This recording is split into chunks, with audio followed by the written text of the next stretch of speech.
Bonjour, je vais vous présenter la méthode de classification la plus utilisée actuellement, Random Forest.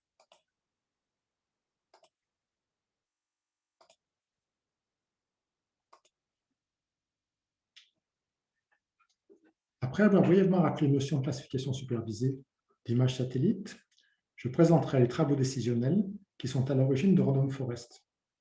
J'exposerai ensuite les principes de Random Forest, puis je terminerai par une énumération des différentes implémentations et la présentation d'un exemple traité par la chaîne Iota 2.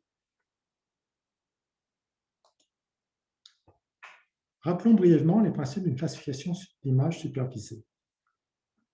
Une classification supervisée construit un modèle d'affectation aux différentes classes à partir d'échantillons d'apprentissage. La classe d'échantillons d'apprentissage est définie à partir de relevés terrain. Ces relevés se présentent souvent sous forme de polygones qui délimitent des zones d'occupation du sol homogènes appartenant à une classe. Par exemple, sur le graphique, le polygone A correspond à de l'eau, le B à de l'agriculture et le C au rocher.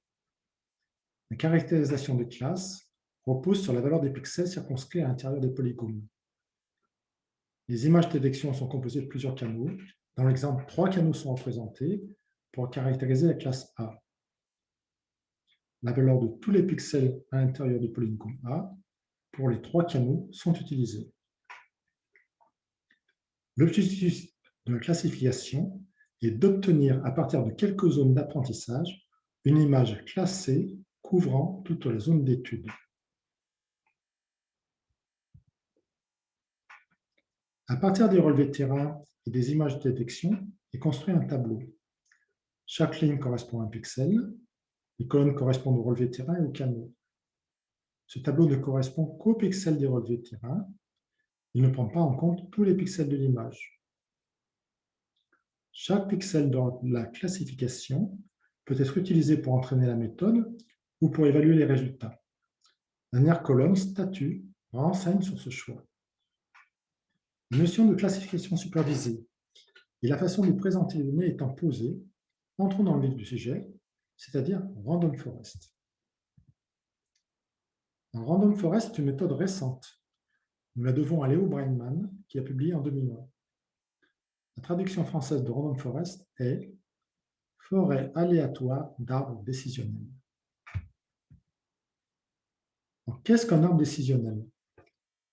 Par exemple, pour déterminer le caractère comestible d'un champignon, plusieurs critères peuvent être utilisés.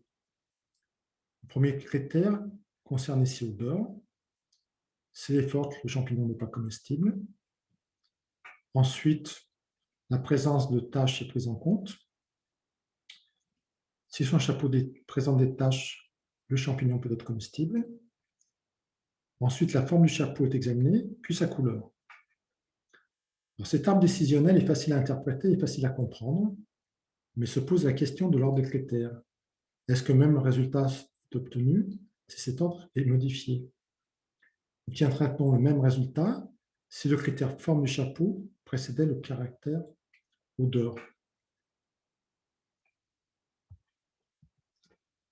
Les arbres décisionnels s'appliquent également aux variables quantitatives. Par exemple, les individus contenus dans l'ensemble C1 peuvent être répartis en 2 classes, C2 et C3, en fonction de leur valeur prise par la variable x1. Si x1 est inférieur ou égal à D1, l'individu est rangé dans C2, sinon il est rangé dans C3. Le même type de raisonnement est appliqué aux individus de classe C2. Si un individu prend une valeur pour la variable x2 inférieure ou égale à D2, il est rangé dans la classe C4, sinon dans D5. C4 et C5 correspondent à une subdivision de la classe C2. Sur le graphique de droite est représentée la subdivision de l'espace en 4 classes. Ces classes correspondent aux feuilles de l'arbre qui représentent les classes terminales. Comme précédemment, se pose la question de l'ordre des critères, c'est-à-dire des variables. Est-ce qu'il est préférable de séparer les individus en fonction de x1 plus de x2? Ne serait-il pas préférable de séparer d'abord les individus en fonction de x2, puis de x1? Une deuxième question se pose, comment choisir les seuils D1, D2, D3?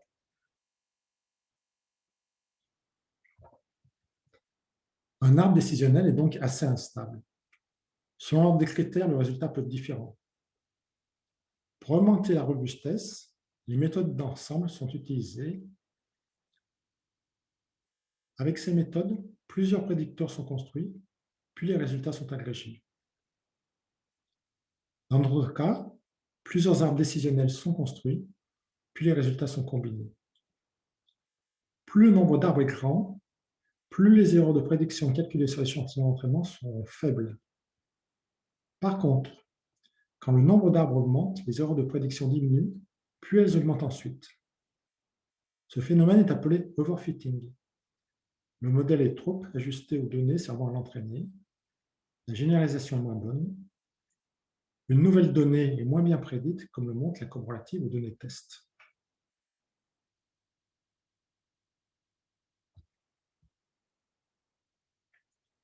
Comment construire un arbre, c'est-à-dire comment choisir l'ordre des critères et les seuils de partage des classes.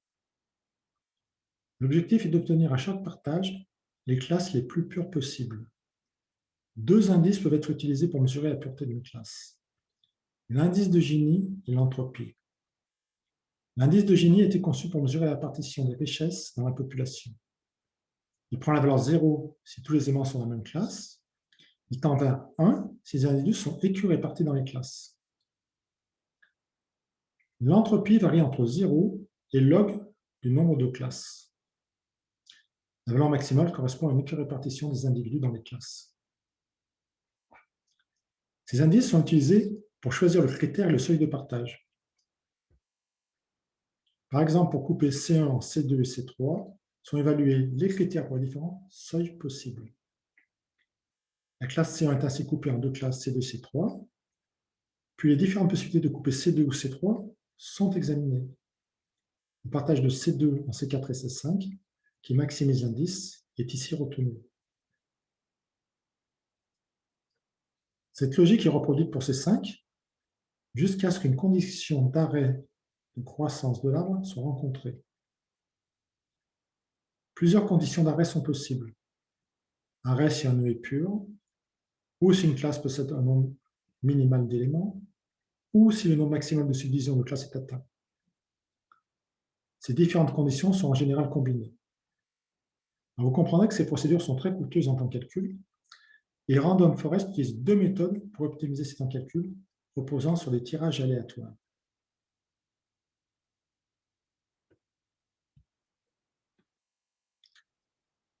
L'algorithme de Random Forest combine feather sampling et tree breaking.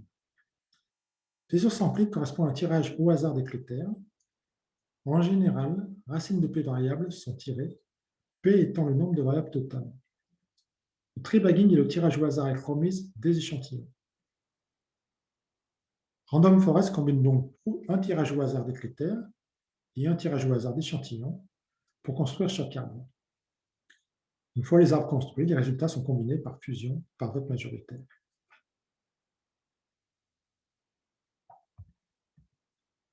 Pour estimer la qualité d'une classification, les échantillons qui n'ont pas été utilisés pour entraîner le modèle doivent être employés. Comme Random Forest tire au hasard d'échantillons pour chaque construction d'arbre,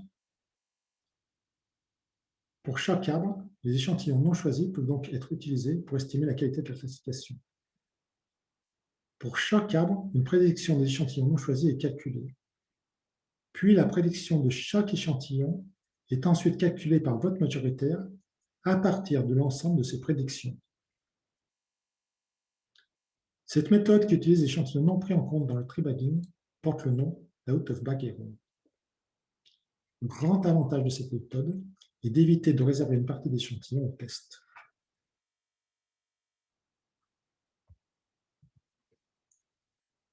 De nombreuses implémentations de Random Forest existent. Les plus connues sont l'Orfeo Toolbooks. C'est probablement la méthode la plus efficace car elle est programmée en C++. La bibliothèque Scikit-Learn de Python. Arducrane possède aussi plusieurs implémentations de Random Forest. La chaîne Iota 2 n'est pas, proprement parler, une implémentation de Random Forest, mais une chaîne de traitement qui repose sur Orfeo Toolbooks. Alors, voici un exemple de classification réalisée sur le FACARA au Niger. Bon, je ne rentrerai pas dans le détail de l'interprétation. Pour plus d'informations, contactez Pierre Ernaud ou Laurent Kergolat.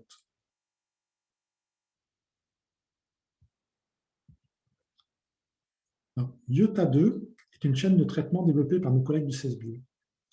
Elle facilite grandement la mise en œuvre en gérant le mosaïquage des images, les interpolations spatiales et temporelles, les données manquantes, etc., etc., pour la construction de datacubes, puis ensuite tous les calculs.